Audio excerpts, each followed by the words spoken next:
Yo, it's Friday. Lucky Lefty Podcast. Honora Boys in the building, brought to you by Honora Whiskey, honorawhiskey.com. That premium American whiskey, honorawhiskey.com. And if you drink, by all means, make sure that you do so responsibly. You have to do it responsibly. YouTube, subscribe, share, hit the like button, hit the notification bell, let everybody know. Lucky Lefty Podcast, audio edibles each and every day. Apple Podcasts, Spotify. Lock in with us, man. Check us out. We're giving you great content each and every day. And home of the misguided passion, we will forever be committed to making sure that we continue to spin it different. Left, how are you feeling today? Good, man.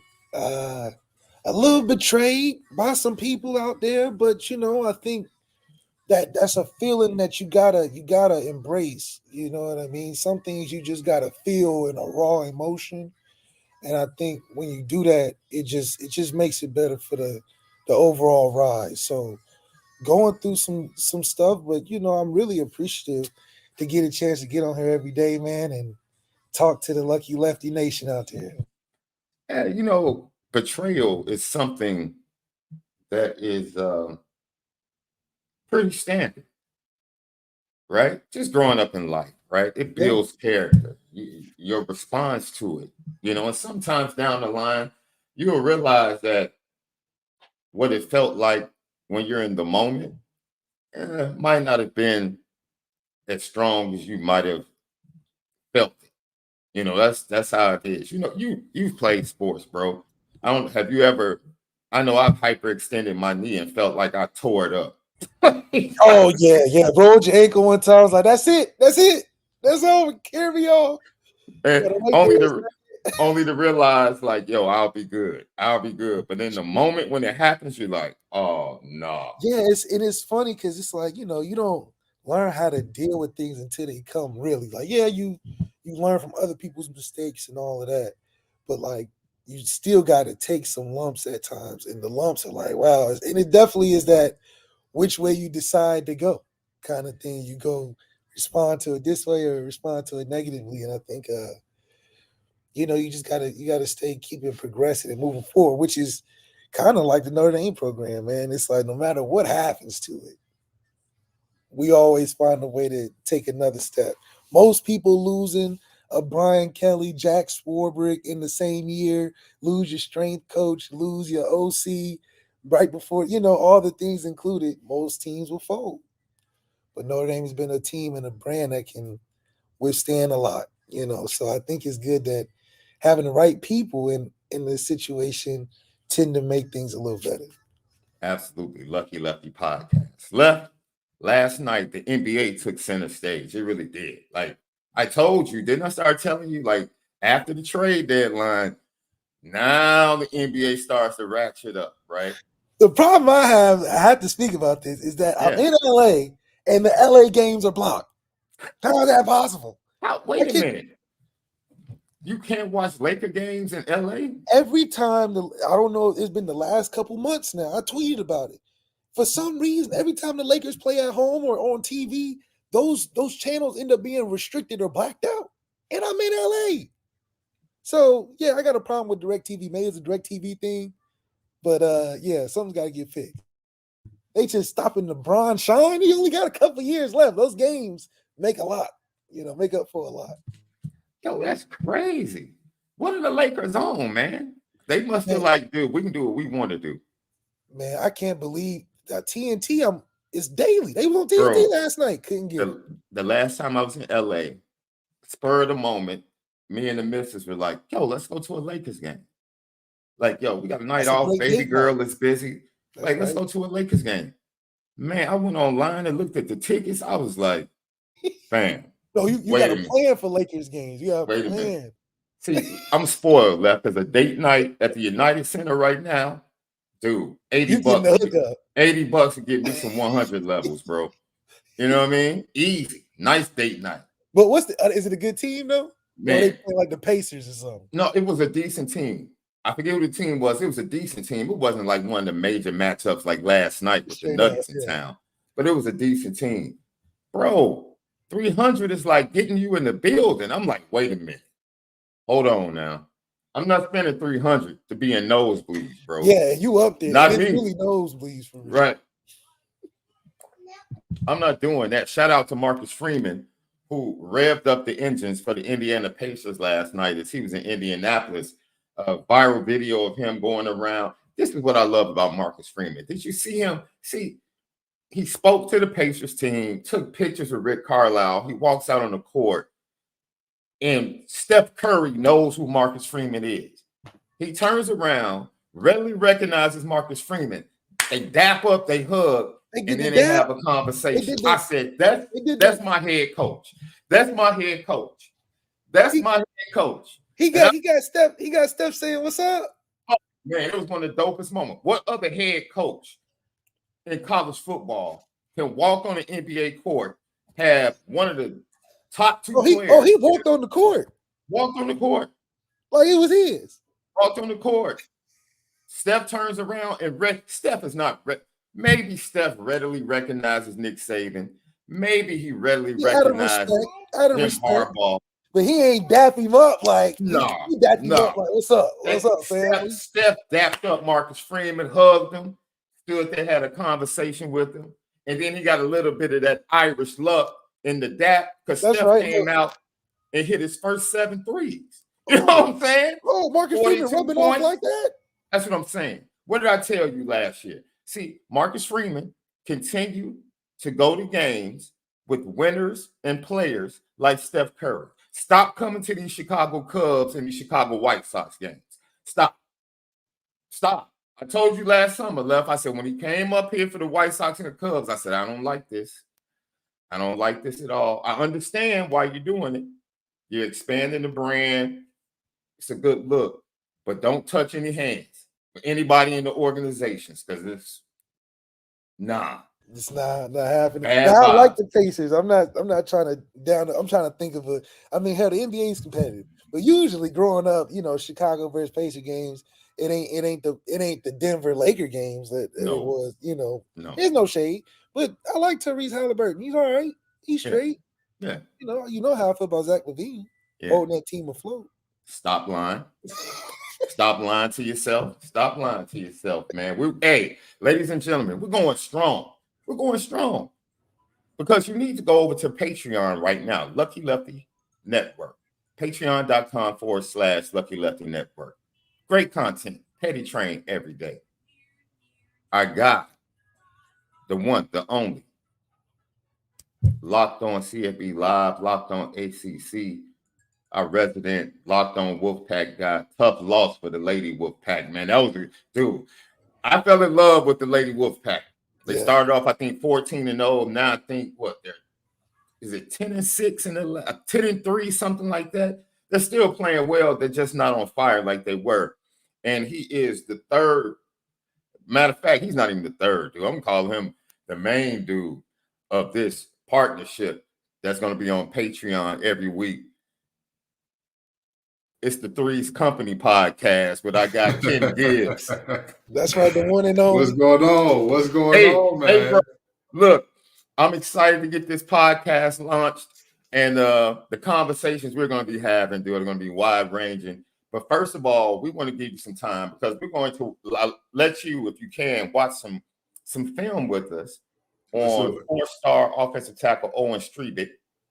Top 75 kid in the 25 class. He committed to Notre Dame yesterday. So from a defensive lineman standpoint, we're going to allow you to tell us what you see from the kid in a few moments. Absolutely. But the floor is yours, sir. We didn't want to get at you, as you mourned. And I'm going to tell you something. I'm a big Marvel guy. And you remember what Tony Stark said when they were talking about protecting the world and all that? He said, hey, man, that up there, that's the end game. Wes Moore has proven he can win in the regular season. He's proven. He's got more regular season ACC championships than almost every other coach in the conference combined. You know what I mean? He's proven he can win the ACC tournament. Back-to-back championships. 3 times back-to-back in terms of the tourney. He's proven that he can have success in the conference. We're not worried about we're worried about the end game up there. Up there is the banner. Up there is the big ring. That's what we worried about, okay? Can he prove it in March and April? With all due respect, February is good, but I want people to remember, while this Wolfpack team has lost a couple games this year, they're 20-3, number one. Number two, they have wins over the number 2 team in America. They have multiple wins over ranked teams. They just finished back-to-back wins over ranked teams, one of which being our rival, the Dirty Foot Club, also known as the Tar Heels. And so, when I talk, that's what I call them, because that's what a Tar Heel is. That is the logo. They got a dirty foot on the side of their helmets. I ain't never seen nothing like that. I never seen. They said, "Ken, you just not country enough." I said, "If that's country, I'm gonna take my black self right back to Detroit, Michigan. I don't want nothing to do with that." But anyway, long story short, this, and mind you, coming into the season, NC State was picked to finish 8th in the conference. I ain't mad at them. I ain't mad at 20-3 when you pick to finish 8th. If you're mad at that, pull your head out your behind and look at reality. Okay, Westmore has done a fantastic. with them. Okay, exactly. Westmore has done a fantastic job. Sanaya Rivers, Mimi Collins, River Baldwin battling back from injury. She looked good. Lucky Lefty, Isaiah James. She said she the new Lucky Lefty. She said she might have to spin it different. So that's. If you have not seen Isaiah James, bro, there's been some women hoopers really impressive this season. You have been cheating yourself. As a star? Yeah, absolutely. ACC. Absolutely. Now, I'm just going to rain on your parade a little bit because you do realize that on both sides, men's and women's, that the future is bright because the Fighting Irish have the best freshmen in the conference on both sides of the ball. I just want you to know that. You do admit that, right? You do admit that, right? Absolutely. I've told everybody, if there was a world where Hannah Hidalgo was born a year earlier or a year later, Zoe Brooks would run away with ACC Freshman of the Year. However, Hannah has arrived. She is phenomenal. She is one of one. And you see how bad she is. Lefty Littlewood had to get in the picture and say, "Hey, you talking about my girl? You talking about my girl?" So that's just what we looking at here in a very special talent. I'm never gonna lie about the talent that's going on there. And that freshman on the men's team, you talk about keeping the team afloat. You talk about keeping the team. If it wasn't for him, that coach might already be fired. They might have got him out of there early. So I do agree that the future of basketball is very bright. It is very bright for Notre Dame right now. And I'll say this: if y'all can keep both of those two for 3 to 4 years, they're gonna be special. They're gonna be real special for it. Yeah, and then my boy Bruce has Marcus Burton. I feel little guy is tough as nails. He just doesn't have the help right now. That's all. Yeah, just don't got the help. They're gonna build it right now. It's gonna happen though, because good players want to play with good players. Like that's the thing. And the thing that I think what some college coaches need to realize is you can truly build a college basketball team by getting talented players that fit your system that'll be around for 3 to 4 years. Why do you think all these upsets happen in March? It's not because all of a sudden teams forget how to shoot. It's not just, a random game, all of a sudden 2 seeds just forget it all of a sudden. That's not what happens. It's because these teams that are 14, 15, they may not have the notoriety. They may not have all the glitz and glamour. They have guys that fit their system that will be in their system for 3 to 4 years. So if you can do that in men's college basketball, women's, it's not a doubt, right? Women's, nobody leaves early just because the WNBA is like, it's so tight. We've seen All-Americans, 3rd, 4th, 5th overall draft picks not make the roster the next year. But the men's side, if you can hold a team together for 3 to 4 years, you got something special. Lucky Lefty Podcast. I got Ken Gibbs right here with us. And I was hoping to be able to sit next to my dad on Sunday, enjoy Usher. And a couple of weeks ago, a little bit short of a couple of weeks ago, on a Sunday evening, I really felt like I was going to be watching Patrick Mahomes take down Jared Goff.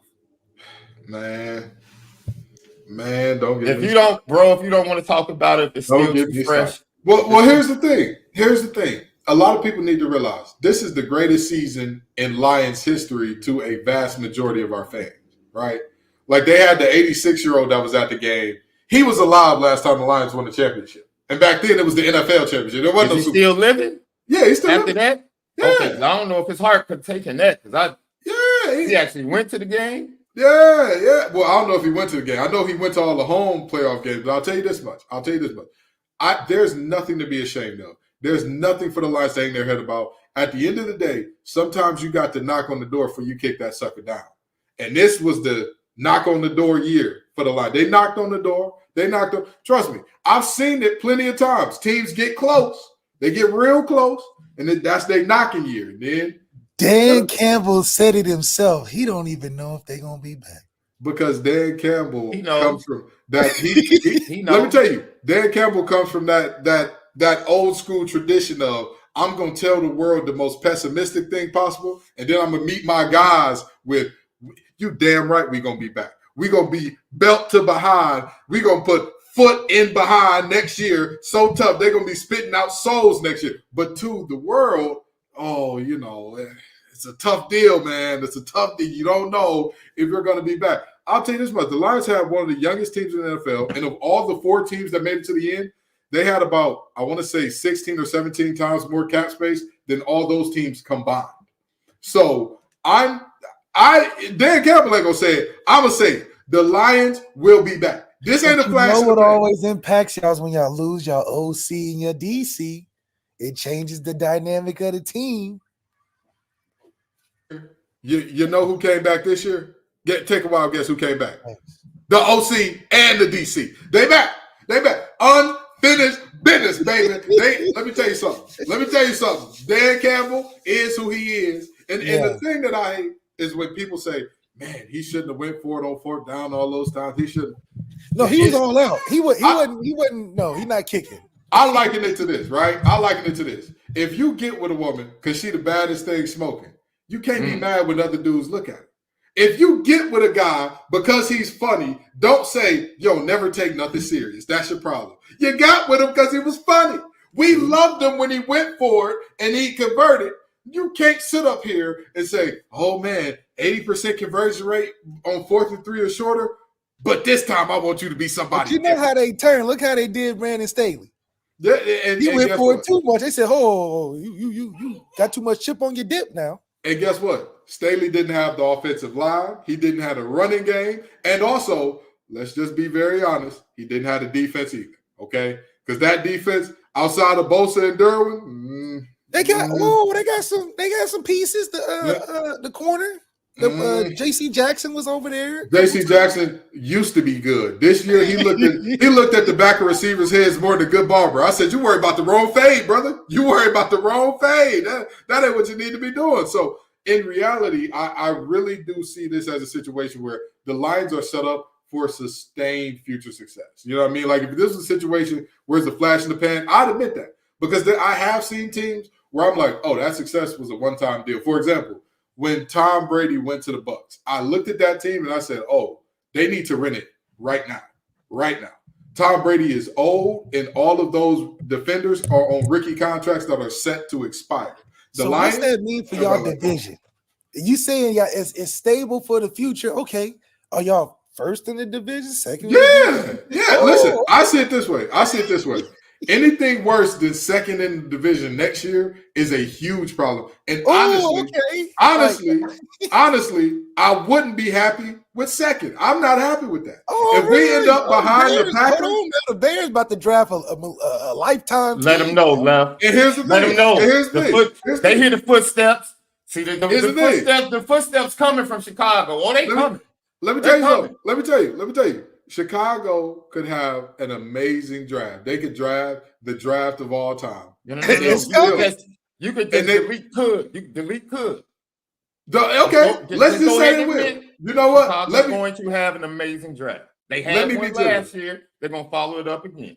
See, you don't make me feel too good, Sean, because now I ain't a guest no more. Because, before, I would have took off my shoes and said, oh, you want me to sit on the couch over here? I'm going to be respectful. No. Now I'm going in your fridge. I'm going to go in your fridge without permission now. I done been here too much. Now, let me tell you. Chicago could have the draft of the century, and they'd still be 2 to 3 years away. That's just the reality. Really? That's just the reality. Y'all just got good.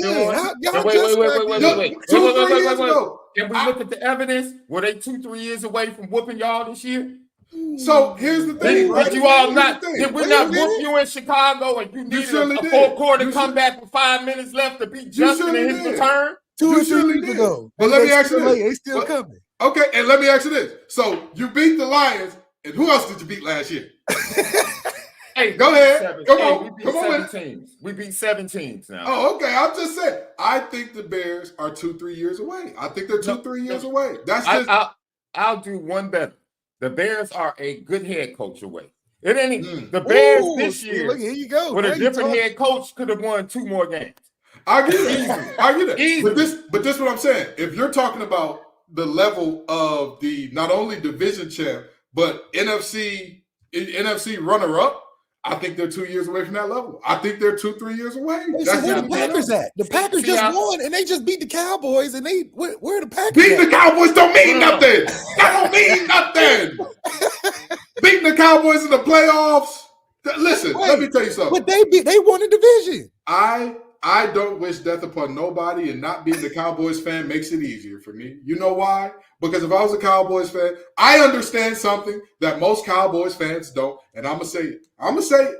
They will not win the Super Bowl until Jerry Jones goes to see the King. I'm just gonna be honest. And again, I hope just step down. I hope that he lives a long, prosperous. Well, he has lived a long, prosperous life, but he's not going to step down, and that's exactly the problem. That's exactly the problem, Left. So let's talk about that for a second, right? Why does he keep? Everybody was talking about Bill Belichick could be the next head coach down there in Dallas. I said that ain't gonna happen, and everybody said, "Well, why wouldn't it? It makes so much sense. He goes into an established team and da." I said, "Let me ask you this." Who has post-game press conferences? What owners have post-game press conferences after every game? It's him and Tepper. That's it. 2 of the guys that you look at and you know they are not about to win nothing. They not about to win Nathaniels. Them boys ain't about to win nada when it matters. They can beat up on the bad teams all day and twice on Sunday. They can whoop on these 10-win teams, 8-win teams, 3-win teams, as long as the day, all day long. But when it comes time to be winners, when it comes time to have a head coach that is going to step up and be a leader of men and say, this is what we're doing, this is how we're doing it, damn the torpedoes, we're going to win some football games. I'm going to let you know this. We talk about the Lions. Guess what? Guess who's been to more NFC championship games in my lifetime? The Lions or the Cowboys? Take a wild guess. I'm bald. Okay? So with that in mind, I want to be very clear. Right now.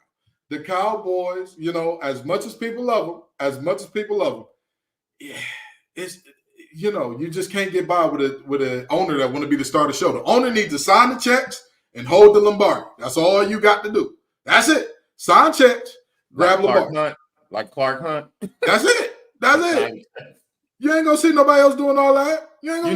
From a basketball standpoint, it sounds to me like you just described LeBron right now. Beating LeBron right now is like whoa. See. You see how quick he jumped back on? Yeah, you see how quick he jumped back on? See, the babies had to sit down for that. They heard something and was like, wait, Dad, you gotta address that, because they love to just distract me about, but that was how rough it is when the babies decide it's nap time for themselves. You can't get no kids take them. They heard that and said, Daddy, take care of it. Take care of it. We finna lay down. He said, Dad, you gotta get I was back. saying, because that was real. You felt real good last night with about 3 minutes left in the game, didn't you? You felt real good. Nice double-digit comeback, tie game. And what happened? Hey, listen. What happened? Jamal and Joker. Are you worried about them not making the playoffs again? Left. Once again, until they get out of the play-in, they're not serious to me. After All-Star weekend. I respect the Lions' chances to win a Super Bowl more than I respect LeBron's chances to win another LeBron's sitting right. You saw the standings. LeBron's sitting right there. Jared Goff will hoist the trophy before LeBron. Hey, listen. Unless he goes to New York. I'm gonna say this. It's hard to bet against LeBron. But with that being said, that head coaching, it's something. It's something. Man. Darvin Ham, you talk about a great clapping coach. That man don't even clap. He sit there with his hands in his pockets. You know how bad you got to be for Jason Garrett. Hey, brother, you got to do a little something. He ain't you that got bad. listen, his rotations are just god awful. I sit up there. Now wait a minute. D'Lo just went off for 10 points and 5. Why you pull him out the game? What are we? Yeah. I know that a white man named AR-15 is a dangerous brother. That's a dangerous man. But you can't be out here pulling, just pulling D'Lo when he's hot. That's foolish. Do you believe though that the season is long enough to where they have been through this before? LeBron and AD has been through this before. I'll say this: they're a veteran team, and because they're a veteran team, I don't judge them by pre-All-Star break unless they're clean out. If they're treading water, that's what older teams do. The older teams tread water. Get hype about the Pelicans and the Bulls and the Thunder right now. They're young. They're going to start faster. Yeah. But this is the tortoise and the hare race when it comes to making these playoffs. Now, and are you taking any team 7 games over Bron? Come on. And this becomes the question. Is he going to be healthy, and is his health going to be healthy? Because while we all say that LeBron is beating Father Time done got some licks in. It done got a couple shots to the chops that got him leaning over a little bit. I think we can agree that he already beat Time. This is just the for the fans. What I'm saying is while LeBron is great, this ain't the LeBron that we saw when he was younger, to where he could play 40 minutes a night, carry this team on his back, and say, hey, y'all don't know which way to go? I got you for 30, 40 games straight. He can't do that anymore. We buried that. That dude got buried about three years ago. Yeah. And we're talking about career one LeBron. There's different. Yeah, that's what I'm saying. Listen, I'm never going to disrespect LeBron and say, like, oh, this is a terrible player. I'm saying he's not the guy that he once was. If you're comparing him to himself, because that's kind of where he is. That's where we are with LeBron at this point in his career. You can't measure him against anybody else except Jordan and Kareem. Like, that's it. Well, I'm just saying measuring, okay, he's not regular season Bron. I understand. Yeah. But when it comes to being in the playoffs, he's still LeBron James. But that's playoff elimination games. So we saw Tom Brady. Tom Brady, who cares about regular season Tom Brady? Can Tom Brady go all the way to the Super Bowl? Of course. It's one game. This is what I'm saying. But this is what I'm saying. We've seen LeBron a couple years ago when he felt like, all right, I got to do everything. I got to push this team to where they got to go, all that good stuff. What happened?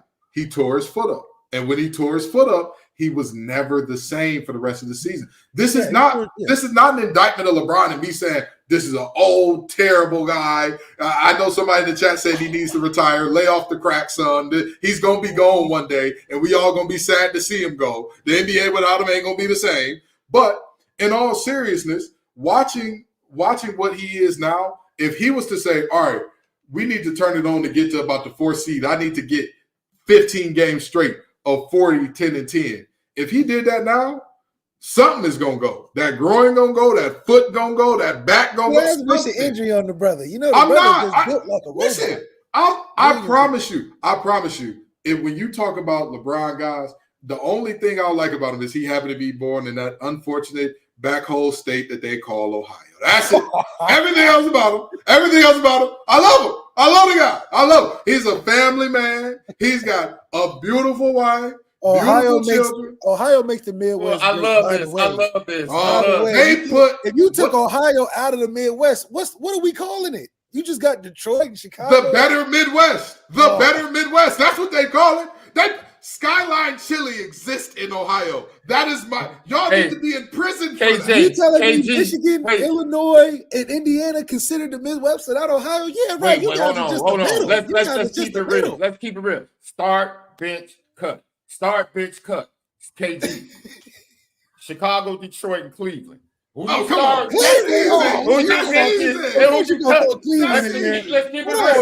on now. We got to take it by state. Wait a minute. I got a couple I can throw. Let's be honest. We're taking the best. Cincinnati. Hold on.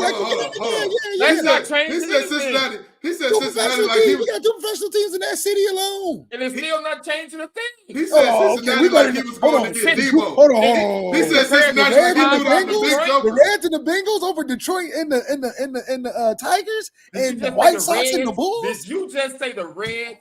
Joey Votto ain't walking through that door, brother. He ain't walking through that door. I'm sorry to tell you. I'm sorry. Listen. He threw out Cincinnati like he went to go get Debo. He said, "I got Cincinnati." That's his cousin. That's Debo's cousin. That ain't Debo. That's his little brother that would get slapped upside the head in the back of that dog car. That's who Cincinnati. Ohio got the family. Y'all just your one city. You why you not talking about Champaign? You be talking throw that in there. You know you ain't throwing Champaign. No. Champaign is a beautiful city. We're taking the best. If Cincinnati is the city from Ohio, you want to put in this conversation. Yeah. I don't know why. Yeah, I don't know why. I don't know why. I don't know why. Either. You're still getting benched. I mean, Columbus, you're still getting cut. That's my point. You're getting cut. He finna say Akron or Toledo. He finna say he finna be. No, he's gonna say Dayton. He's gonna say Dayton. Watch, he's about to say Dayton. Go ahead. Go ahead and say Dayton. Listen, say Dayton. All I'm saying is this. Okay, y'all got Skyline Chili. That's all I need to know about Ohio. Wait a minute. Y'all need to be in jail. Y'all need to be in jail for Skyline Chili. We got so many in the deck. We just which one you want? How you want it? What style you want? Y'all talking about just 2 cities? What they say? Look up the Midwest. When you talk about the Midwest, of course you're gonna say Chicago, Detroit, but you're gonna say 5 other cities from Ohio too. There's a famous rapper from Chicago. I believe he said, "One good girl is worth 1,000 other women." You know, I believe it was kind of one great city is worth all 10 of them. Oh, well, it's a nice city to drive through. It's a nice city to, you can see a couple things in Dayton. The Flyers are such a good team. Wait a minute. We host global events. The president come through Dayton every year. Oh, the president came to Dayton. That's nice. The first round, hold on, all the love making music. Where you think that came from? Listen, I'll give you the R&B. The Osleys, I'll give you them. I'll get Osley. But wait a minute. What was the record? What was the record label that everybody was signed to when they was making that good music? What was it? Was it Chi-Town? Was it Cincinnati? No. Was it Motown? I believe. Hold on. We got National Cash Register. We got GM. What we talking about? This man finna say we got the world's largest donut. We got the world's largest. In a minute, he's gonna mention the Wright brothers, KG. Oh my God. And listen. Here's the thing. I didn't even get to the sleeve. Here's the thing. It's really controversial as to who actually get the Wright brothers. Because last time I checked, North Carolina got first in flight plates down here too. That's all I'm saying.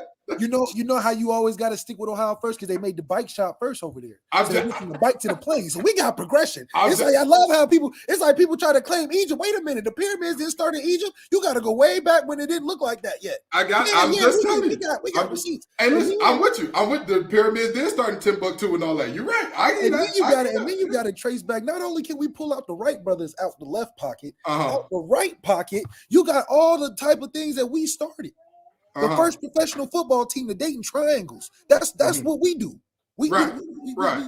Patterson Air Force Base. The real aliens is over there. Not area. I hear you. We got the real aliens. I hear you. You see this brother pulling out the aliens? Listen, we got the real stuff. With 5 fouls right now. The biggest Air Force base in America, right?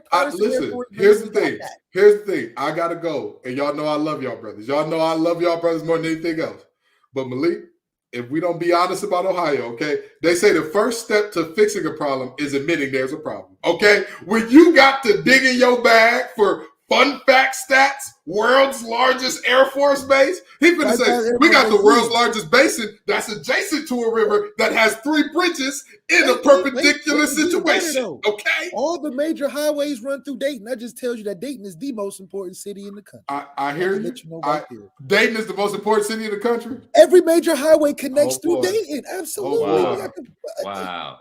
Last time. I-70, I-90. So technically speaking, Notre Dame is an ACC school, right? Technically speaking, outside of football, Notre Dame.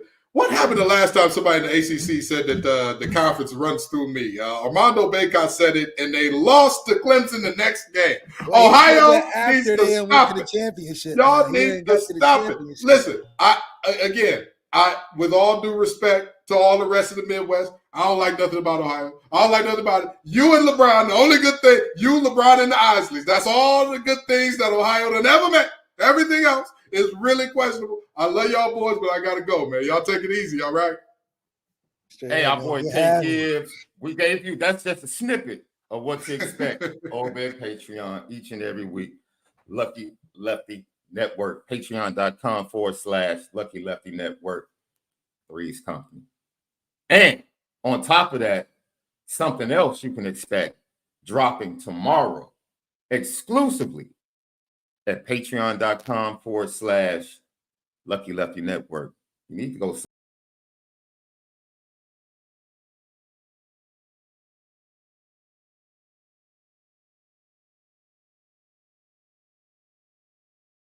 There is no other quarterback in the class better, Left. That's just flat out. There is no other quarterback in the class better.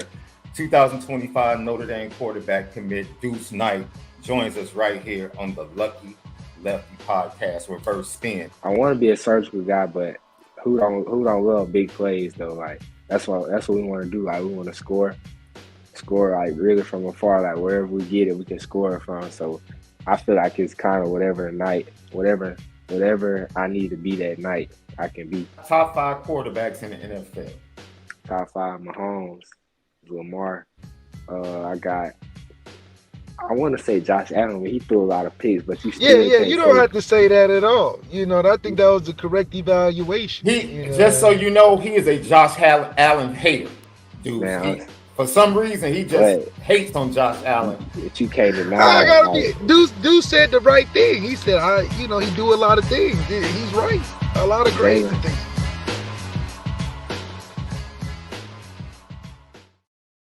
Right, 9 a.m. Saturday morning. The exclusive. I don't know. Has anybody else had Deuce on?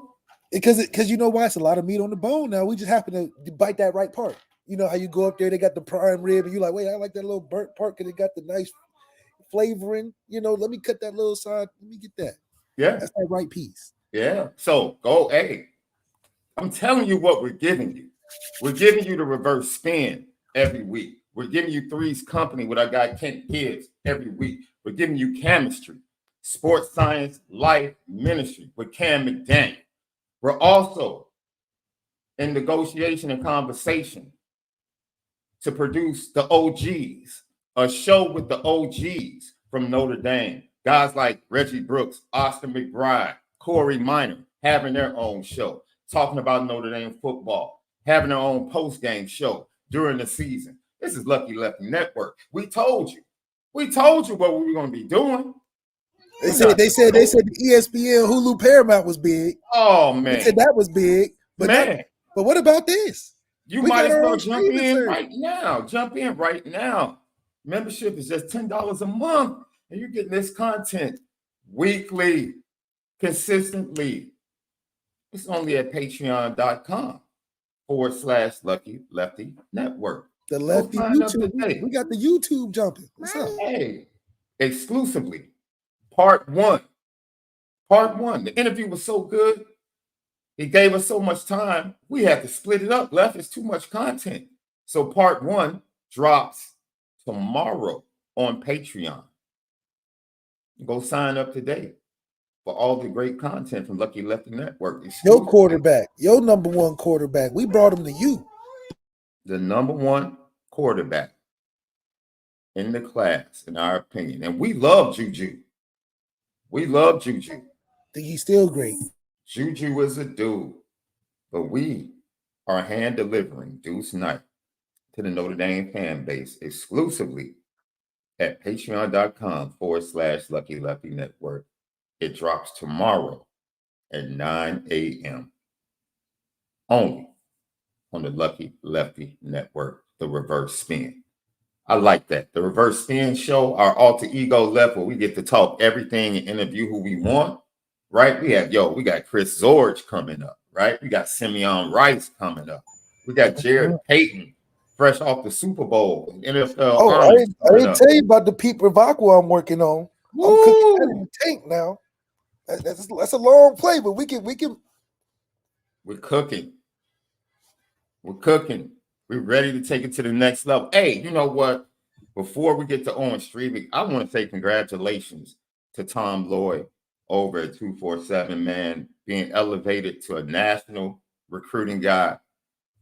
As I said before, someone that reached out to me when I was going through my treatments and everything, always had a pleasant word when I saw him at the building, at the practice facility. And congratulations to you, my man.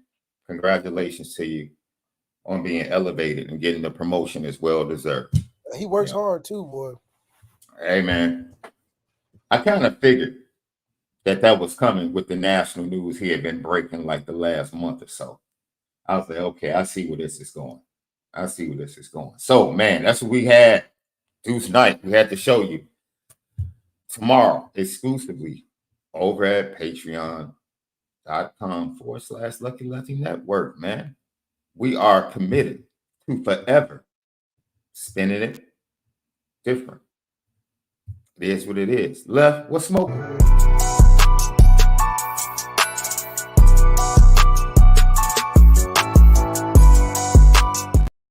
What's smoking? Brought to you by Fashion Geek, AlonzoJackson.com, Fashion Geek. We run the city. Left, you know what's smoking? Catholic Memorial, 6'8", 295 pounds, offensive tackle. Waukesha, Wisconsin, Catholic Memorial, 4-star, ranked number 66 nationally by rivals. Owen Strebig, who Deuce Knight talks about very much, especially their interaction on the junior day. He talks about that in the interview. He commits to Notre Dame on last evening, and the young man left. You watch his film. Whew, Kind of look like Q. Right off the bat, you say he looks like Q, huh? Yeah, you just see him off camera, just WWE wrestling dudes on the ground. Love to see it. Oh, man. I just feel bad for these high school kids in Wisconsin, bro. They just have no. That's looking blindsided. Yeah, that's a crime. Some of that stuff he's doing right now. That dude not even around. You just love to see the aggressiveness, the overbearingness. You know, I wouldn't even say it's an explosive thing. It's more like if I get my hands on you, out the way. And that's what you can appreciate about guys that can move the line of scrimmage. This is a guy that can move the line of scrimmage. And this fits right into the line of what Joe Rudolph brings in from a size standpoint. He's bringing that Wisconsin size to Notre Dame. And Notre Dame, he still had size, but it was like a different type of size. It was like this is specifically what I want in recruiting. Rudolph bringing in boys. Trying to make them boys the men? He bringing them grown men in where you like, oh, you in college or you got a 401k? What you got going on? So what I do love is the fact that 6'8", 300, you can do something with it. And the fact that he's able to have the athleticism and the aggressiveness at 6'8", 300, he's not just some lard on the field. He can move a little bit. It's even better. And I bet he plays basketball. He looked like he can get. He looks like a hooper with his feet. He moves his feet well enough. Because there's no way you that big and as swift and delicate on your feet. You don't play basketball. You play another sport or something. Like, you're just not waking up graceful like that. So I do think he probably plays another sport. But either way it goes, to bring in 6'8", 300, that's not, oh, we got to train him to get him to a certain weight. No, he's there. Now, do we get that? Can we apply skill to put him in early? Yo, Left, I told fans, if you see Marcus Freeman next year and you feel like he shrunk, he didn't shrink. The offensive linemen are just big. You're talking about this room now has 6'4", 6'5", 6'7", 6'7", 6'8". Charles Jagger 6'7", 330. Gerby Lambert's coming in at 6'7" or 6'6", 320. As a freshman, Left. Yeah, you small if you 6'6". You think this the basketball team? No. These are guys blocking. So, how tall our center is? 6'5"? Yeah, Ashton Craig, I think it's 6'4", 305 or something, 310 or something like that. And Zeke Correll we've always had small centers at Notre Dame, right? Zeke Correll, Sam Mustipher, like guys that had to really beef up to get up to 300. That's changing. That's crazy. 6'8", 6'8", 6'7". Bro, the Notre Dame offensive line, which has always been good, is getting bigger. Because we had guys like Jimmy Byrne. And I'm like, and Parker Boudreaux. Even Sam Mustipher wouldn't get recruited I don't think at a time, like just because of the size measurables. Right now, he wouldn't fit the profile. He just wouldn't fit like some of the And guys we've had Sam during was our a leader, tenure. a very smart player, a leader, tough kid. We recruit like we in the Big Ten. You know what I mean? We recruit like we in the Big Ten. Yeah. So Yeah. you got Yeah. Big Ten flavor with Rudolph. You got the LSU SEC adjustment playbook with Denbrock. Mm-hmm. Dina McCullough, just the dynamic running back coach he is. I mean, you really putting together a style to fit just about anybody you're playing. Left, I just want to commend you right now, bro, because what you just did, let me tell you something, bro. To give whatever you had to do for his game to make sure he was all right and to continue to talk as smoothly as you talked, you have just reached another level as a podcast host and as a dad. That lets me know, boy, you multitasking, boy, you've gotten a hold of it. You realize, like, yo, I can do all things. I can do all things. It was all like Saturdays for me when I had to make sure that her game of console was straight as I'm watching the Notre Dame game, and at the same time I'm trying to break up the ball because she's walking all over the place. See, it's different. I feel like for a girl though, you probably super locked in though. For a boy, it's like it's by myself. What would I do for myself? You know. You know what, Left? If I had a boy, I probably would be a lot less attentive. Or anxious. I feel like it's an anxious thing. Like you just It's don't almost know. like you look off from your boy like he's good. If he falls, even if he falls, like he's straight. Like it take a lot for me to have to be worried. You know. I mean, true story, man. Before we transition, baby girl had to be. She had to break me, Left, because she was my first. That was my baby girl, but that was like my ride or die. She went everywhere with me. Anytime I left the house, it was all, can I go with Dad? Yes. They're like, man, can I go with Daddy? Daddy, can I go with you? Like, man. Yo, so I think she was about 10 years old. And something happened. She fell. And she came in the room and I was watching TV. And she was so much we bought Jordans together. We still to this day. That's one of our things, like Jordans and shoes. She came in the room and she was like, yo, I hurt myself. But she was such my OG that I treated her like she was my little boy. So it's like I was always like, you was kind of rough. You were rougher with her. I was rough with her, right? Because I wanted to make sure she was good.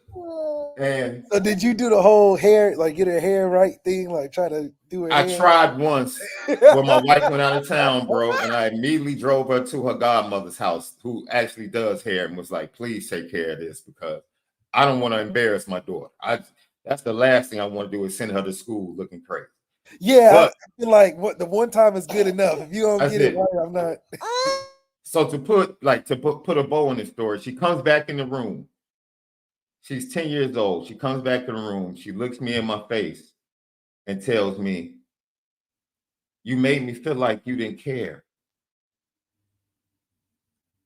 And I sat up and I said, what you mean? She said, when I came in here and I told you that I hurt myself, you made me feel like you didn't really care. And that's when I knew she was transitioning, bro. That's when you knew. That's when I knew, okay, she's becoming girly. Like, dude, I'm losing her. Any other time, I'm losing her. It's okay, but I'm losing her. Yeah, she didn't want me to buy sneakers shortly after that. You know, she didn't want the post after that. Oh, okay. She started moving on to other stuff. I was like, okay. And mom just eating it up. Yes. Like, that's all right. I was like, I'm losing my OG. I'm losing my little OG. But it's natural. I feel like, she just kind of, Yeah. I like something different. That's okay. Yeah. I tried. Cool. I had fun. Hey, but in another different way, that's still the relationship. The relationship just evolved. That's all it did. It evolved, man. And there's certain conversations now Left. I'm like, I'll have any conversation, but there's certain conversations I'm like, yeah, you probably. Do you leave the room or you just like, all right, I'll be here. I just let my wife do the talking. No, I never leave the room. If she wants to talk, we talk. Okay. It doesn't matter what it's about. I'm just saying on the inside, I'm like, oh my God. Yeah. Like I don't know if I'm equipped to handle or to answer the right way. But with your son, if you had a son, I feel like, okay, we talking, man. Okay, it's Yeah. it is what Yeah. it is. Yeah. It's all good, man. That's the joy, man. I actually, man, look, where you're at now, I tell people all the time, if I could relive where your boys are now Those are the 80s. with baby girl, if I could go through that was the best, bro. That time when you can tell that they're hanging on everything that you do, everything that you say. Like, yo, I have a picture of us. Like, I'm getting ready to take her to, a Halloween event that we have at church. We call it Hallelujah Night instead of Halloween. You know what I'm saying? Where we bring the kids out and allow them to have fun. And she was, I don't think she was 2. Until this day, she says that's her favorite picture of us. So, it's kind of like 1988 for me, Left. Like that's the picture of Notre Dame football that I forever hold on to until the next time we win a championship.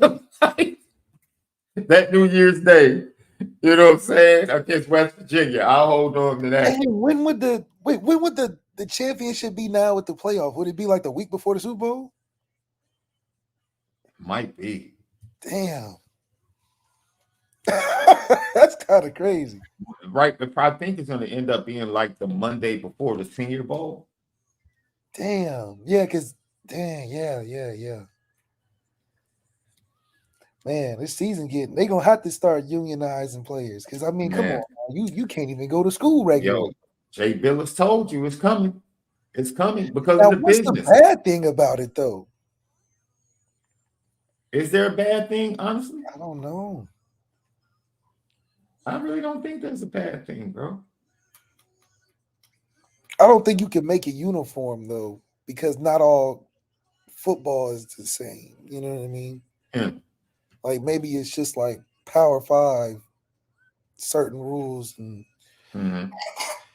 But, yo, Elizabeth Crook, thank you for tapping in, as always, said mine are in the late 20s, and now they call for that advice that they wouldn't take years ago. Yeah. I think that's because you have to. Because once you out there by yourself, or not by yourself, but you out there, certain things happen when you like, oh, I gotta go. So yesterday, hey, yo, I told you that my baby girl got her first professional gig, right? Yeah. And it starts on Valentine's Day. We're going out there to see the show in March, and she hits me yesterday and she says the bank put a 5-day hold on my check. I said, yeah, dude, because you ain't ever deposited anything that big. Yeah. You know what I mean? They're like, yo, they gotta look at it a little bit more like, is this the right? And you don't know. You're like, why? You're like, hey, when there's anything past that 5-digit mark, we gonna have to. Yo, that's that benefit of that first. And I told her, I said that professional gig, they give you your money. Now it's your responsibility to spend wisely and be a good steward. Be Jack Swarbrick with your money. I told her, like, hey, this has to last until that next gig. So be smart. That's when it's real. Cause that calendar be long as hell. You be like, wait a minute, it's only been 3 days, and I'm down 60% of the check. I was like, yeah, man. And I said, notice somehow, some way, they didn't hit you with taxes, which means you're 1099. Oh, we went through the entire conversation. I was like, don't think you just out here just spending like, oh, I'm good. No. Yeah, what they say that welcome to adulthood, my friend. Of it gotta be thinking about taxes. If it's 1099, now if there's W2, okay, they take some out. 1099, they give you the whole thing, like you get it. Man. When it roll around, they say you owe $7,000. Yo. She thought that bad fella was going to be instantly available. I said, no, sir. And the bank took, we got to process 2 or 3 business days, but I put it on Friday. Yeah, you be there probably Tuesday, Wednesday, and it just crushed you. It just crush you right there. You like business days, that don't include weekends? No, it doesn't. No, it does not. Man, Lucky Lefty podcast. When we come back, we'll talk about how the narrative surrounding Notre Dame has changed on the recruiting trail. Ken Gibbs, thank you for joining us. We gave you a snippet of what it's going to be like every week when you get Three's Company podcast, that 3CP with myself, Malik, and Ken. You see, it's magic when all three of us are together. That's every week. We'll be talking sports, Notre Dame. We'll be talking college football, life, film, movie, all of the good stuff, man. Culture, everything. Exclusively at patreon.com/Lucky Lefty Network, along with a host of other shows that we'll be producing. So when we come back, we'll get into this narrative. And Marcus Freeman, when you got cats like Steph Curry, knowing who your head coach is, you're doing some things right. We'll talk about it coming up. Lucky Lefty Pod. What's up, family? The merch shop is finally here. Lucky Lefty Network merch shop. We got it all. From the shirts to the hoodies to the hats to the nitty gritties. Come here right now. Shop with us. Come get the swag because you know, if anything else, we spin it different. You see the gritty. You see how we get down. It's elite. Lucky Lefty Podcast. Now, this is funny because we can get to Look, man. I got the crying belly. Says 2024 will be an even bigger disaster than 2023. Keep in mind, I had to tell everyone all off season that Hartman was not it. Well, unfortunately, this podcast told everybody that from the time that he committed. So maybe you were late, but you didn't say anything we didn't say.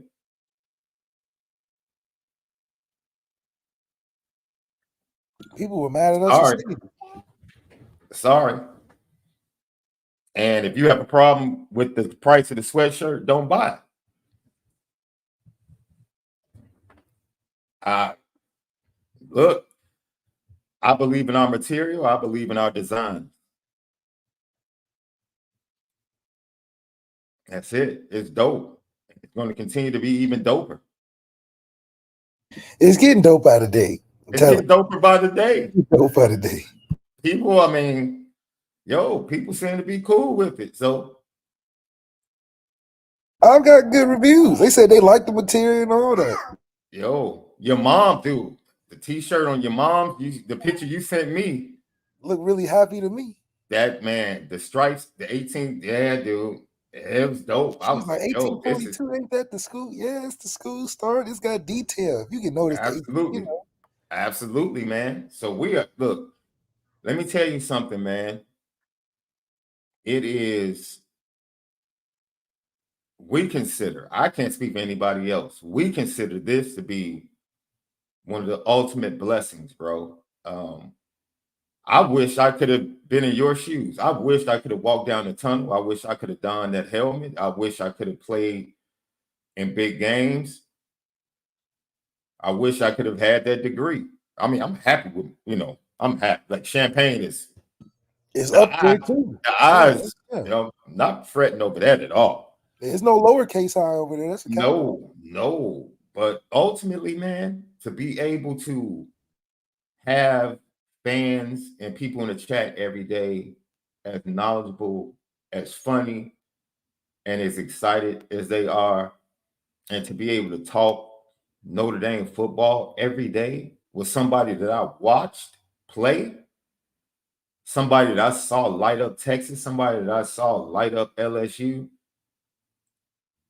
and then to form a friendship and a brotherhood and have a show. And man, look, bro, I'm blessed, bro.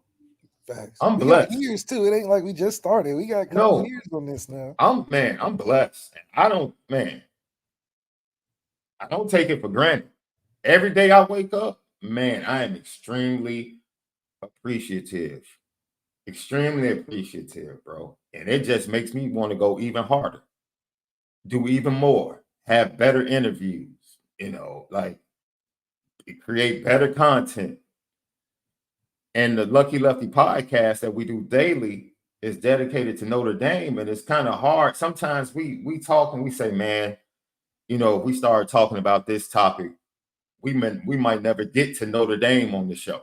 Like, we could literally, look, ladies and gentlemen, we could have come on talking about NFL honors and the new class of the Hall of Fame and literally done an entire show and would not have gotten to Owen Strebig, would have not talked about Matty Augustine and Jack Lane being, you know, 2 guys left on the board with possibly 1 spot left on the offensive line. Like, yo, that's just how much we enjoy, you know, talking life, sports, and football, man. And Notre Dame is at the center of that. And you guys are the best. You guys are the absolute best. And our motivation of why we do it each and every day. Lucky Lefty podcast. Last night, something happened that I told you was going to happen.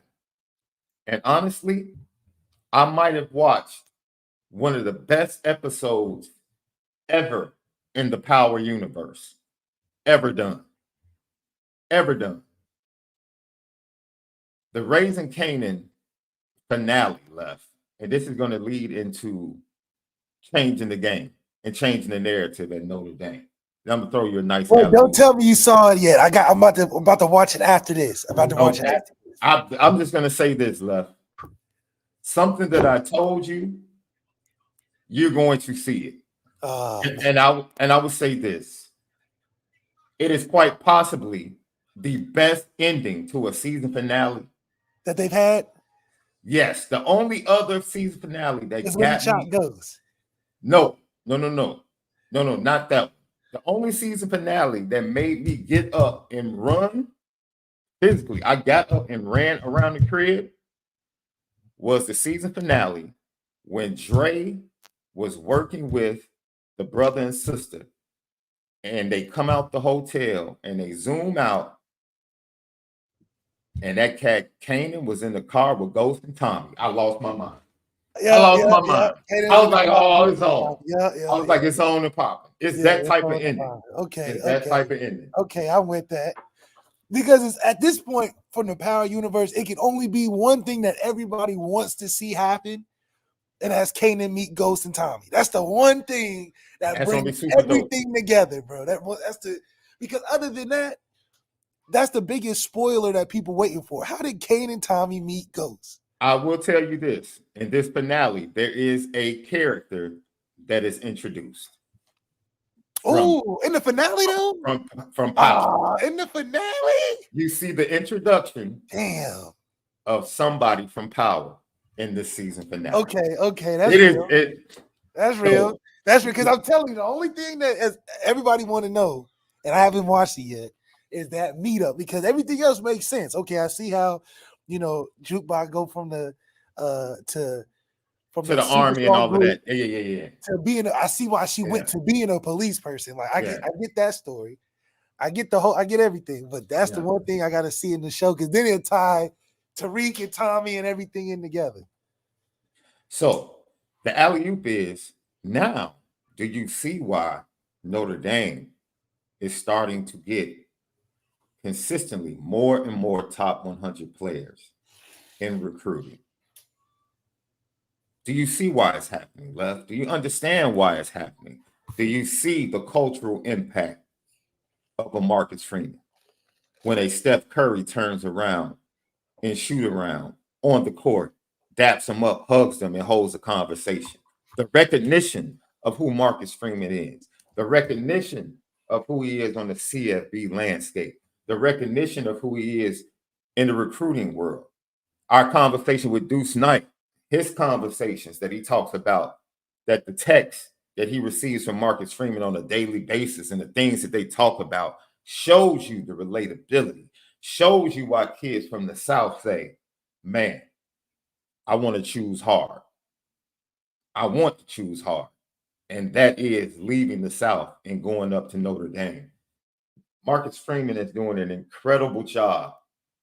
I'm a little mad because I feel like if they had beaten Ohio State this year, it would have been even more impactful on the 24 class and the 25 class. But the only That was step, the program changing game. that was the program changing moment. That was it. That was the opportunity in 2024. Now, it's all about winning, Left, because the narrative as far as Notre Dame can't get certain players from certain areas. Okay, you might not get the number one player. You might not get the number two player. But still, if you're going into talent-rich areas like California, Georgia, Alabama, North Carolina, and you're getting number 4, number 5, number 6, number 7, you're getting a really good player.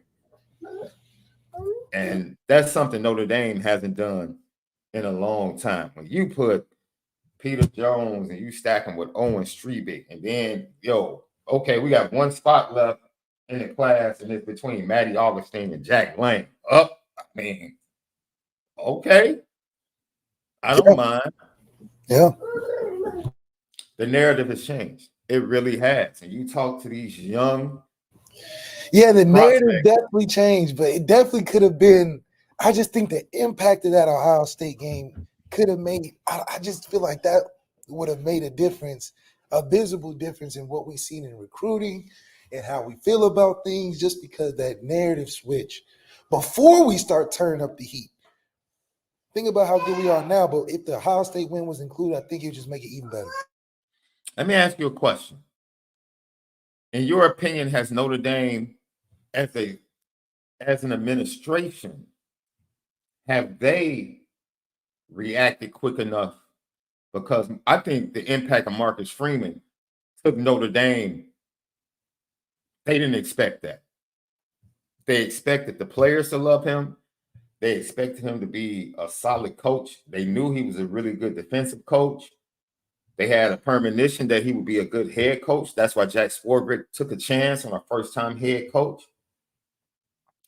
Do you think they expected the cultural impact that Marcus Freeman is and has become for Notre Dame? Yeah, I think that was the reason why he got hired as a cultural impact to begin with. It was overwhelming to the point where they couldn't do an even necessary right process, quote unquote.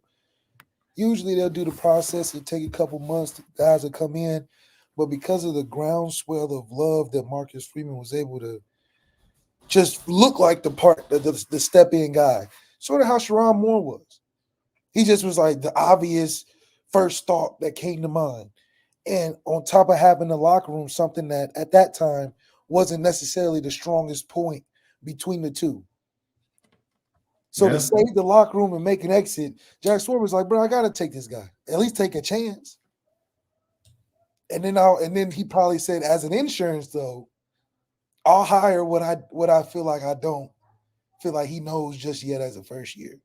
So I'll hire him, but I'll buffer him with what I think he needs to help himself. Like I know more for him than he does himself. You know how your parents always say that. I know more than you know for yourself. Just because he's a baby in the head coaching experience, and I get that. If that was just a perspective they've taken, but Marcus Freeman, man, he standalone has proven not only worthy for the position, but prominent in that same position, that he's doing things and making efforts that I don't think other coaches that have been doing it have been making. And that's why you see the results in the recruiting classes without big wins. Yeah. I'm not counting Duke as a big win. The big wins that we were supposed to win, we didn't. USC, I guess you could consider that, but we've beaten them before, like you said. They just had a Heisman dude on there this time.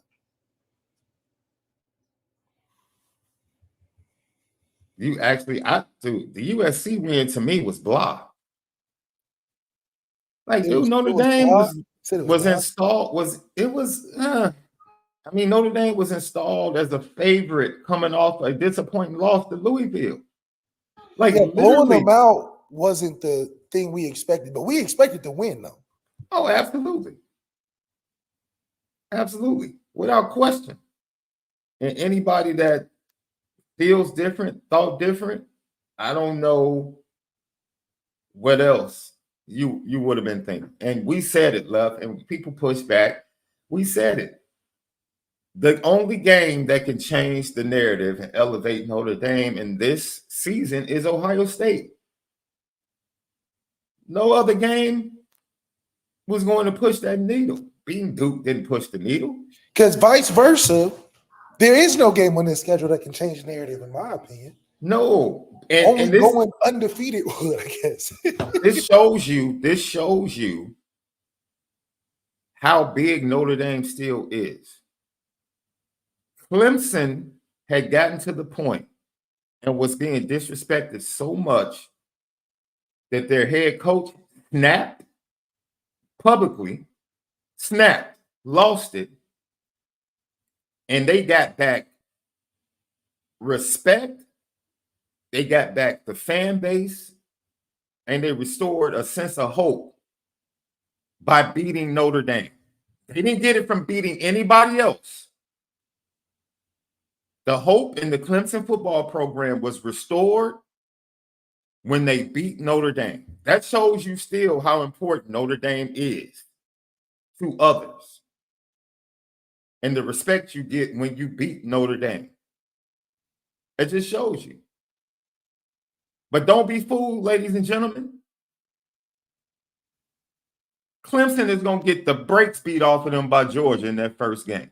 Don't be fooled. Don't be fooled, Left. Don't be fooled. Don't be fooled. No. Kirby's going to smack Dabo and the Clemson Tigers around. Cade is going to throw at least 2 interceptions that game. At least. Minimum. So it's only so long, and this plays into Notre Dame, it's only so long this momentum is going to last, especially in recruiting, if you don't back it up with big wins on the football field. And Left has said it, man. At minimum, you have to get a win in the college football playoff. Yeah, at minimum, we got to be 2 wins, in my opinion. Oh man, you trying to say they need to make because one game proves what?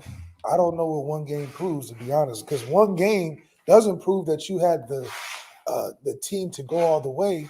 So what does winning or getting to a playoff game mean? As opposed to, I think we're better than just making it to the playoffs. 2 games will show, okay, for uncharted territory, we can get 2 games deep without even knowing how to go about it. So that means that I feel like we will be closer than, we make it and then lose in the first round. I think it'd be worse almost. Because now you got to figure, we thought we had the team to go all the way. Yeah. We thought we recruited to go all the way, and then to see it not go past the first, I think that would be heavier on Marcus Freeman than, we won 2 games. At least Riley Leonard was worth it. Yeah, we put the poll up, and most people agreed with you, Left, that Notre Dame needs to make it to the semifinals for it to be viewed as a successful season, right? Successful, yeah. That's fair because Marcus Freeman is entering the no excuse era in his coaching tenure. He's entering the no excuse era. Lucky Lefty podcast. Left. That's crazy. I think I'm going to watch the episode when we're done for a second time. Oh yeah, this must be that good. It was that good. It was that good. It was that good. You know what else lets me know that things have changed and Notre Dame has changed the perspective of how they're viewed on the recruiting trail?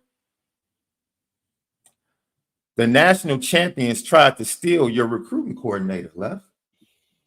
Oh yeah, we must be doing something right. They tried. You must be doing something right. They tried to make that dude Justin Scott. Man. Yeah. You know, we always seem to be more valuable as a staff once the season's over. Now we the hottest ticket on the market. Every offseason, every Notre Dame coach is the hottest ticket on the market for head coaching jobs, position changes, hirings, all type of stuff. Heck, Al Washington was a finalist for the Boston College head coaching job. And their head coach left not just 2 weeks ago. for the NFL, right? Yeah, he just left. It's not like he was in. He instantly becomes a number one target, which is, I don't know if that's what he necessarily wants. Al Golden, I think he wants to get back to the league. But head coaching job, I mean, after what he said, leaving didn't seem very promising. He said, I just want to coach. And knowing Al Golden, he ain't no recruiter. So I doubt that he would think head coaching job is his forte. Another reason why the narrative has changed, and you can see it. Someone just brought it up in the chat. Reason number 3. Isn't it amazing how many bigger schools wait for Notre Dame to offer a kid now and then they want to come with an offer? It's amazing. Notre Dame just offered this kid.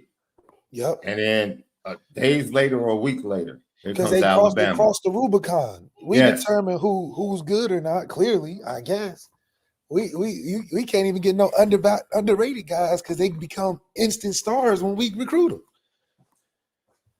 Except when we do things like Ben Minich when he came on at the very end. But man, don't let us find somebody that you ain't heard about because you would think he turned into a 5-star instantly. Or if he is a 5-star, he'll turn into a 4-star if we offer him. You know? Right. Something must be wrong with him, right? Notre Dame, your first choice? Oh, right. No. Not no 5-star. Maybe one of these these 2-star that they seem to keep getting. Maybe that's the key. Yeah. It is incredible that it happens that way. Lucky Lefty podcast. So those are the top 3 reasons that the narrative has changed for Marcus Freeman, the Notre Dame staff, and recruiting. And I think another reason that's going to take a step forward is because now I think at least for the next 2 years, there's going to be some sense of continuity of the staff that Marcus Freeman always wanted. Marcus Freeman finally has a staff that's his staff. And that's going to kind of line up with Marcus Freeman having a roster that he recruited. Like it's all coming together as a perfect storm. The staff he wanted, the players he wanted. Perfect storm, 24-25. Notre Dame really should be on the doorsteps of a national championship game. The game has to be played, but they should be on the steps of a national championship game. They absolutely should. And it's really no excuse left. At this point, no excuse. It's just not. Lucky Lefty podcast. Definitely no excuse. And I think a lot of it is because of how much it means to win without being in these transitional super conferences. Yeah. I think that's the bigger picture you would want to promote and to play for is to be able to say, okay, all these teams are clicking up and joining up and restructuring. We stayed independent and got better, and now we running things because we won a championship in the new way y'all want to play. We was good with trying to go undefeated. We almost perfected that. Now we can win in this new structure a lot easier. Yeah. I agree with that, Left. It is things are aligning. If you believe in astrology, zodiac signs, things seem like they are aligning. The departure of Harbaugh, the departure of Nick Saban, opening the door to be able to get more top prospects over the next 2 years. We'll see what Notre Dame can do with it. But the most important thing is this 2024 season. They cannot allow this opportunity with this, however you want to call it, weak, light, subpar, mid, the schedule, it is what it is in 2024. You return talented youngsters and you went out and got veteran production. You're stacked. We'll see if they can develop some pass rushers, if Josh Burnham can take a step forward. RJ Oben coming in from Duke, Boubacar Traore, some of the other guys. The interior with Howard Cross and Riley Mills coming back, some of the youngsters that are behind them. The linebacking core that we've been hearing about for the past 2 years as they waited behind J.D. Bertrand, Maris Leofow, Jack Kaiser's return for senior leadership. The secondary, Mike Mickens, they continue to get stronger and stronger. Look, Left, I'm going to be honest with you, man. I'm going to be flat out honest with you. The time is now. The time is now. Lucky Lefty Podcast.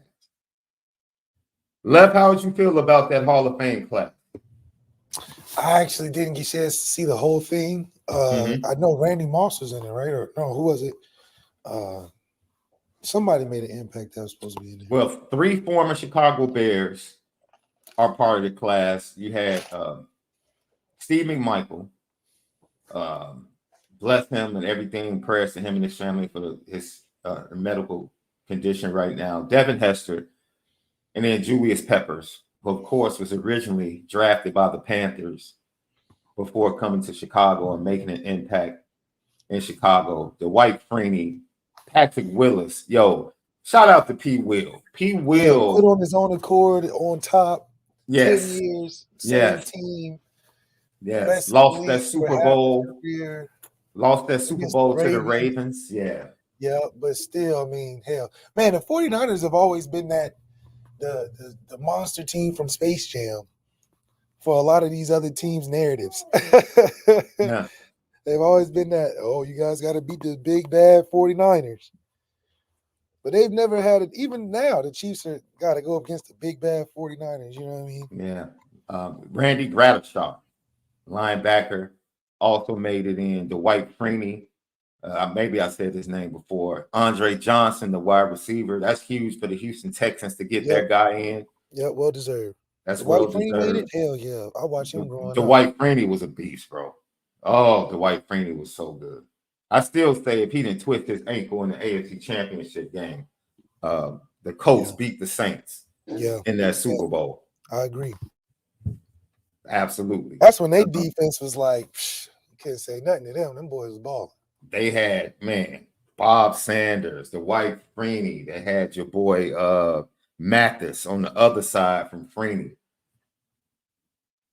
By that time, I think Booger McFarland had gotten to Indianapolis.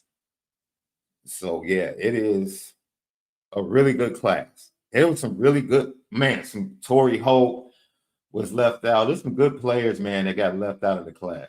Yeah, it's hard to just, you start shooting off names and you start thinking of other names, and then it's just like, man, we got too many people. So the good thing is that it happens every year. It's just a matter of timing, Yeah. So shout out, look, hopefully the Bears can do what the Texans did.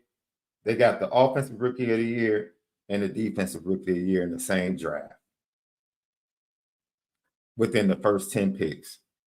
The Bears have the number 1 pick and the 9th pick. And I'm hoping that they can do the exact same thing, Left. Get an offensive rookie of the year, whether it's Caleb. Rookie of the year? That's going to be a receiver. Whether it's Caleb or Marvin. It doesn't make me a difference. Or whatever receiver they take, and then taking a pass rusher with that 9th pick, man. But that's the impact you can have. The only thing we don't have is a competent head coach that knows what he's doing. Unfortunately, even with the talent, that Matt Eberflus can screw everything up.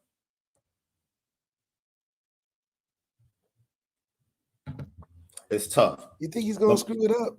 Yes, he's a subpar coach, Left. He's not a good head coach. And they retained him for a reason, though. Dude, to be bad. That's what the Bears do. They make bad decisions to be bad. You know what the Bears love? They love that they're the talk. They love that national shows and podcasts are talking about. They love the conversation right now. They love the conversation. That's what the Bears are all about. They love the conversation. They hey, care Sean, less. You reducing it to that? Dude, the Bears don't care about they don't care about making good decisions to win. They don't care, Left. They don't. We're talking about 40 years now, bro. They've shown us for over 30 years that they don't care about winning. They've shown us that, Left. So at that point, what am I to do? Well, you gotta be a fan. What you? I still watch the games to support, but I know what it is. It's almost like being in a relationship and you get to a point where you know what it is. And either you're going to put in the work to make change or you don't. And fans are hoping that they're about to put in the work to make change because we know what it is at this point. We know what it is, left. Like,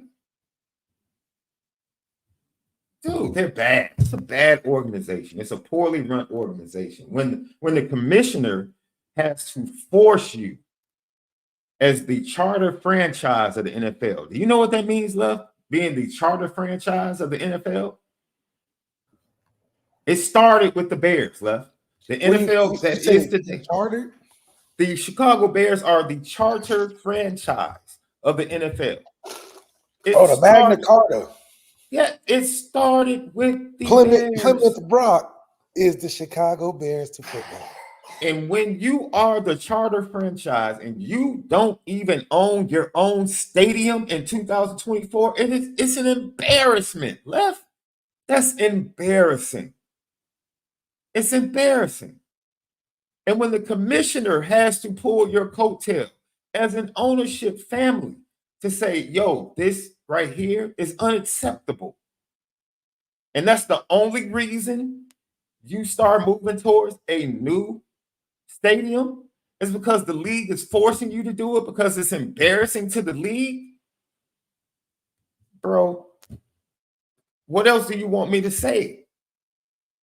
That's why Notre Dame has given hope to the fan base. The recent moves they've made, the creation of content, the intellectual properties, the talk of improvement to the GOO and athletics facilities, the fundraising that took place by Jack Swarbrick for that, putting the money up for Mike Denbrock, retaining the coaching staff, retaining Chad Bowden. All of these things are signs that go to what you say all the time, Left. Winning is a choice. You have to choose to win. Many can question whether or not Notre Dame has done that or done that to the fullest capability. But now they're making the fan base feel like they're finally choosing to go all in and choosing to win. Another thing that was discussed in our Deuce Night interview, we talked to him. We had a flat out open conversation with him about NIL. Did we not, Left? Very, very, very open conversation. Very open conversation about NIL, what he's looking for, and how he views it. It's like, yo, it's here.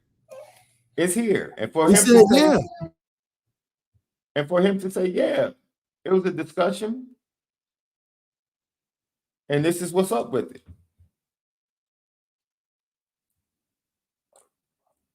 You gotta check Patreon and see what he said. Man, 9 a.m. tomorrow morning. This is what you're going to get over at patreon.com/Lucky Lefty.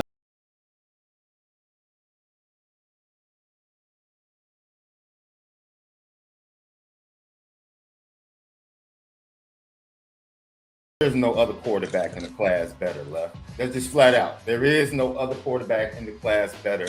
2025 Notre Dame quarterback commit Deuce Knight joins us right here on the Lucky Lefty podcast, Reverse Spin. I want to be a surgical guy, but who don't love big plays though? Like that's what we want to do. Like we want to score like really from afar. Like wherever we get it, we can score from. So I feel like it's kind of whatever I need to be that night, I can be. Top 5 quarterbacks in the NFL. Top 5, Mahomes, Lamar. I want to say Josh Allen, but he threw a lot of picks, but you still you don't have to say that at all. You know, and I think that was the correct evaluation. Just so you know, he is a Josh Allen hater, dude. Man, for some reason, he just hates on Josh Allen. But you can't deny. I gotta be. Deuce said the right thing. He said, he do a lot of things. He's right. A lot of crazy things.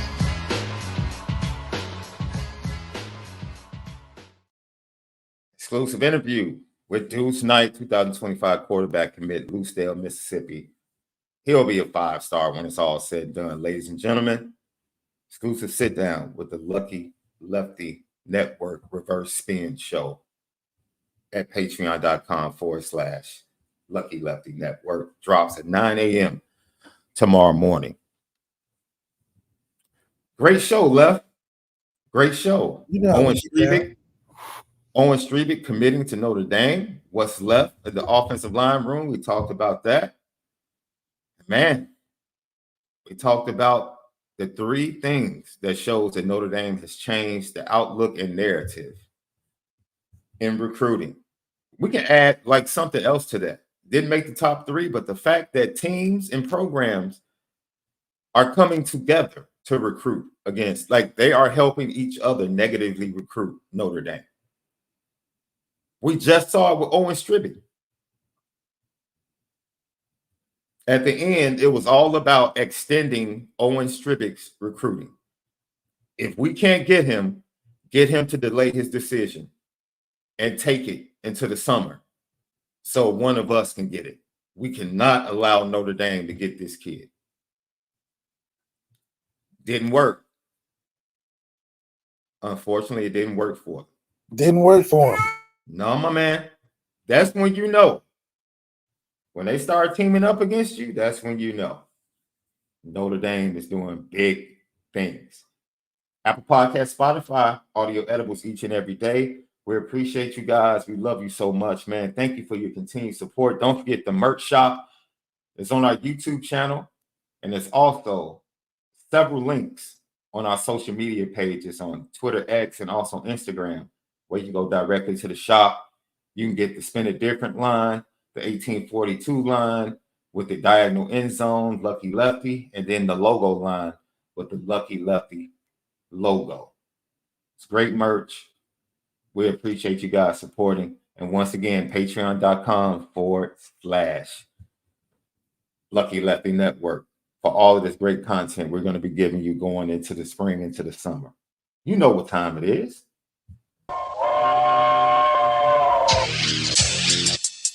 Petticoat, petticoat,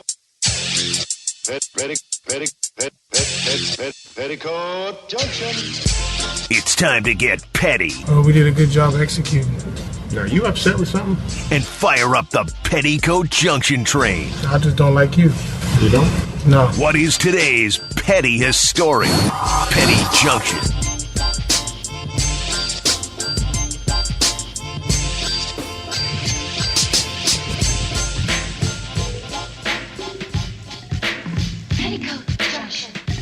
Petty Junction, petty story of the day brought to you by ONORA Whiskey, ONORAWhiskey.com. It is that premium American whiskey, ONORAWhiskey.com. Shannon Sharp and Monique. Oh, you put him on the train? Hey, man, I'm not saying that they're wrong. I'm not saying that the information was, I thought the Tyler Perry conversation was very interesting. When they recorded, Yes. did you end up hearing it on Twitter? I heard it on Twitter. No, I did not hear it. I don't need to hear it.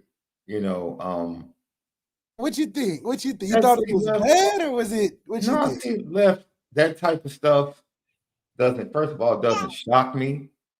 I think people just in general, but we're talking culturally speaking right now, but just in general, man, we expect people to get to a certain point. Like Left, if I came into millions next month, or we came into millions next month, wouldn't we be looking for tax breaks, Left? Absolutely. I might get a Buffalo or something. You know, you get all type of stuff. You get a G-Wagon. You can write it off because of the weight of the car, all type of stuff. It's a lot of different things that change your perspective and your philosophy as you enter into new eras or new seasons in life, Left, because you want to experience the best and you want to create the best life that you can at that point in time. And I just think people expect certain things.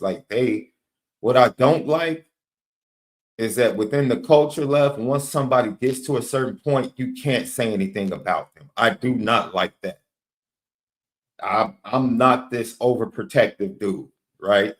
I could sit and have a conversation about President Barack Obama and whether or not his legislation was good without feeling like I have to protect it. Okay. I can sit, regardless of everything that Tyler Perry has done for tons of young, Black, gifted actors and workers in that field and in that space. I can have a real conversation about what he did that was wrong or what he said that was wrong. I don't feel like I have to protect him. And I think people get to a point, and maybe we feel like there are so few and far in between that get to that level that we feel like we have to protect them. And that hurts us because we can't have real conversations if they're hurting people. That's right. In any way, in any shape or form. Like, especially if they're hurting the people that look like them. That's a problem. So you just don't think any negative is positive in the greater picture?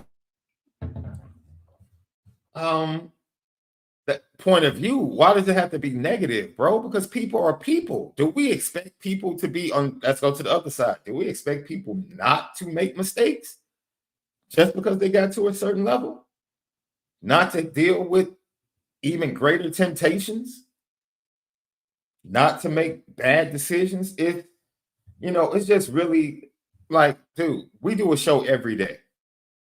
And I used to say this all the time. Like, one of the biggest pet peeves I used to get as a producer, Left, is that the phone would ring in the studio and people would be screaming at me about something that the host said that might have been an incorrect fact or a mispronunciation of a name.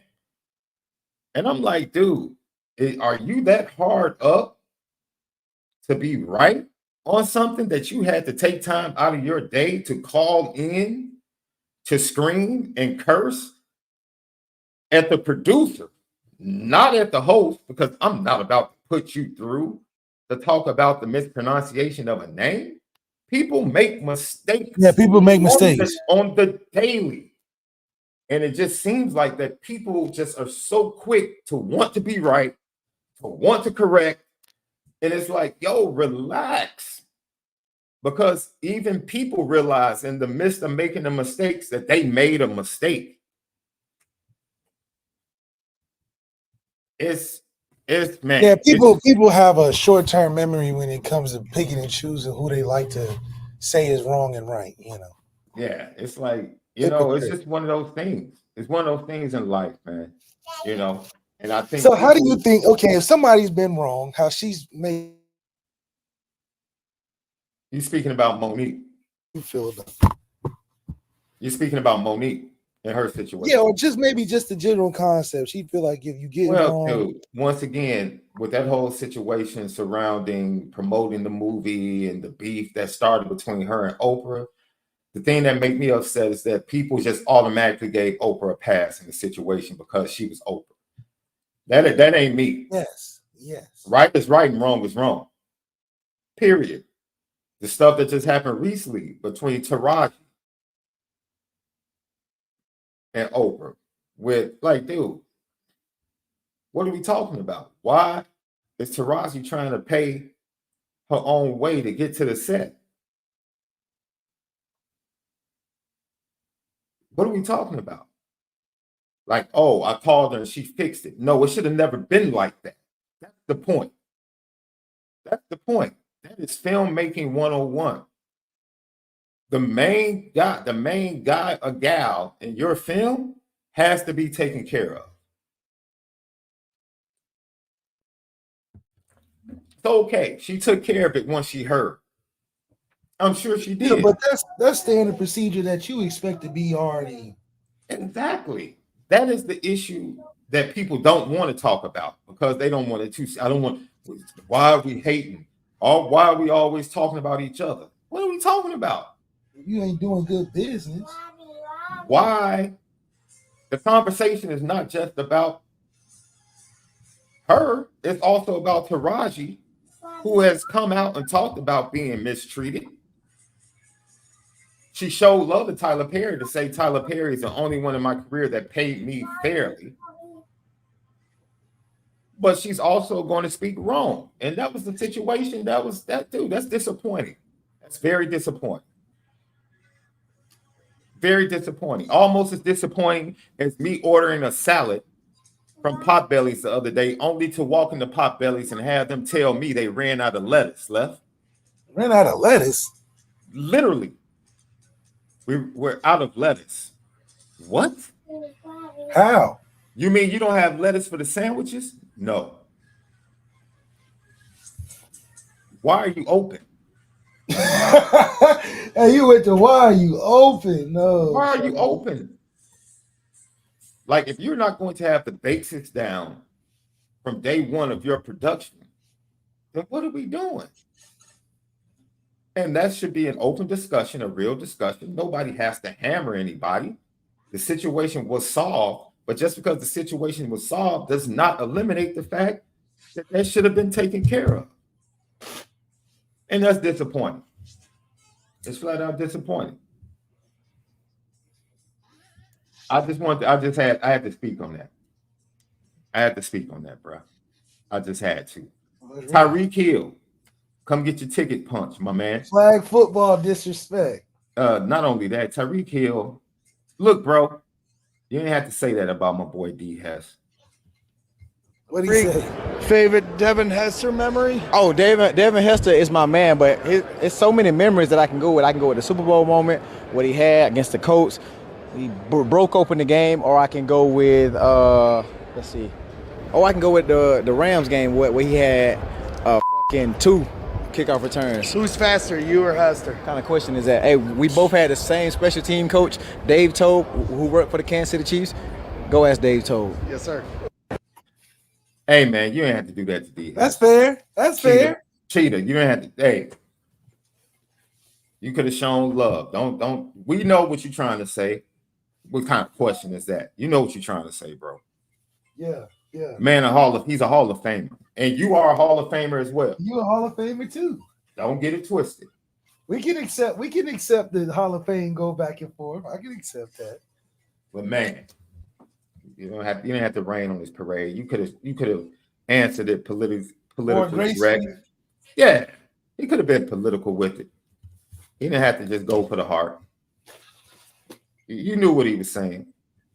Lucky Lefty podcast. Well, at least he didn't just outright say it, I guess. I don't know.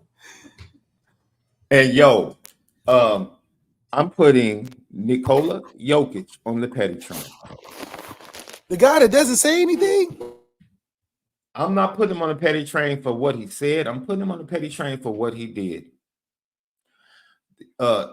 Jokic, the way you embarrassed Austin Reeves last night, I don't even know if you saw him coming or you heard him coming. Left, I don't even know if you saw the clip. It was part of that 10-zip run with the Denver Nuggets when the game was tied at 104. They went on a 10-zip run to pretty much seal the deal last night. Nikola Jokic is at the top of the key at the free throw line, and Austin Reeves leaves Michael Porter Jr. in the corner, thinking he's about to steal the ball. And literally the moment he's coming from behind him left, there is no way he sees this dude coming. No way, left. There's no way he sees Austin Reeves coming. And literally,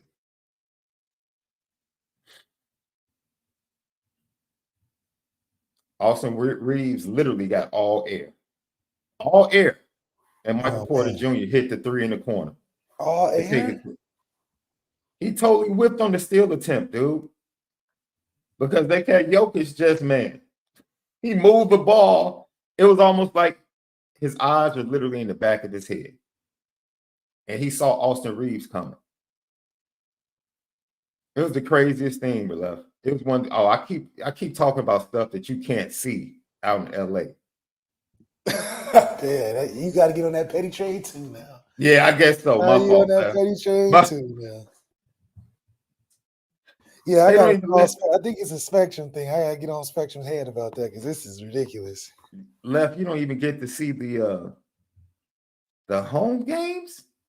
Man, it's a crime. I'm telling you, man. And I feel like they doing it just because it's LeBron time. You're not blacking out a game nobody watching.